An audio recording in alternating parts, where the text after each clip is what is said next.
ஒருவன் மனதிலே பயம் இருக்கிறது என்றால் அவன் ஒரு தவறு செய்திருக்கணும். ஒரு தவறு செய்திருக்கணும். உன்னை போல் ஒருவரை ஏளனமாக பேசிருக்க வேண்டும். ஒரு கல்வன் என்று சொல்லக்கூடிய திருடன் இருக்க வேண்டும். கல்வன் என்றால் யார்? திருடக்கூடியவன். ஆமா. திருடனுக்கு பெயர் நீயா? ஆமா. நான் என்ன கேட்டேன், நீ என்னடா சொல்ற? திருடனுக்கு பேரு மன்மதராசா. மன்மதராசா.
நீ பிறந்த காரணம்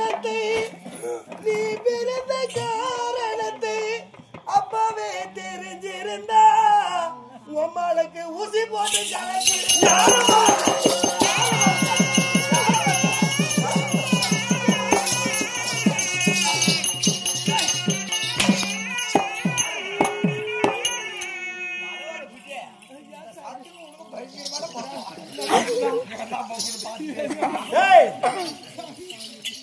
ஆடை அணிந்தவுடனே அவன் எப்படி இருக்கிறான்? நம்ம நாட்ரம்பள்ளி பஸ் ஸ்டாண்ட்ல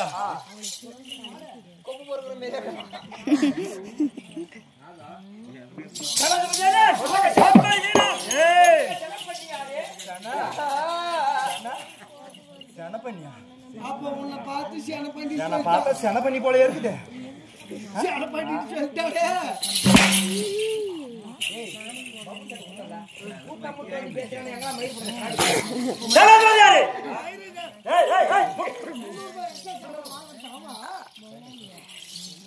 வீணான வார்த்தைகளை விடுத்து அதை கடலை போல அமர்ந்திருக்கும்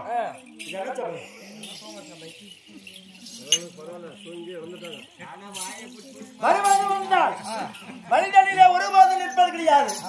சரியா? சரிங்க. அப்படி மாபெரும் மக்கள் சபை அலைகடலும் போல் அடக்கம், செங்கடலும் போல் சிறப்பு, கரங்கடலும் போல் கட்டுப்பாடு. கட்டுப்பாடு என்ன கட்டி போடு? வாயில் கொஞ்சம் வரதுல அதான் கட்டி போட்டு வச்சிருக்கியா? கட்டி போடுறேன். வாயிலே ஜாஜி போட்டு அடக்க வாயிடு. இந்த மக்கள் சபையாக ஒரு ஆண் மகனாகப்பட்டவன் நான் வந்திருக்கிறேனே. நான் வந்திருக்கிறேனே, நான் யார் என்பதை விளக்கம் சொன்னால் தெரியும். அடுத்து வா.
என்ன பாடு? ஆமா பாடு. அத பாட்டு இந்த ஜாஸ்தியா கட்டிக்க மாட்டான். எப்படி பாருங்க?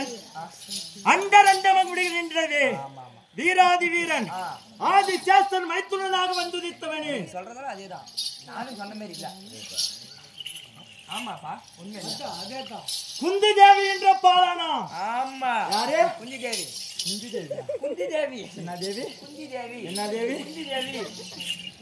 பிரதை என்று சொல்லக்கூடியவள். ஆஹா. பிரதை. ஆமா. என்ன பெயர்? பிரதை. பிரதை என்று சொல்லக்கூடியவள். ஆஹா. அந்த அம்மையாருக்கு மறுபெயர் குந்தி தேவி. குந்தி தேவி. குந்தி தேவி என்ற பாலனா. குணசீலன் என்னும் தனசேனாக வந்து உதித்தவனா. அப்ப என் பெயர் என்ன பெயர்? என்ன பெயர்? ஆதிசேஸ்தன் மைத்துனன் உரைத்தேனே. யார் தெரியுமா? யாரு? ஆதிசேஸ்தன் என்றால் எங்க தாத்தா கணவனுடைய அண்ணா பலராமன். பலராமன் யாரு? பலராமன். மலைத்தாரண்டு பலராமனும் ஓடி வந்தேன். பல ஞாபகம் இருக்கா? கண்ணனம் மலைத்தாரண்டு பலராமன்.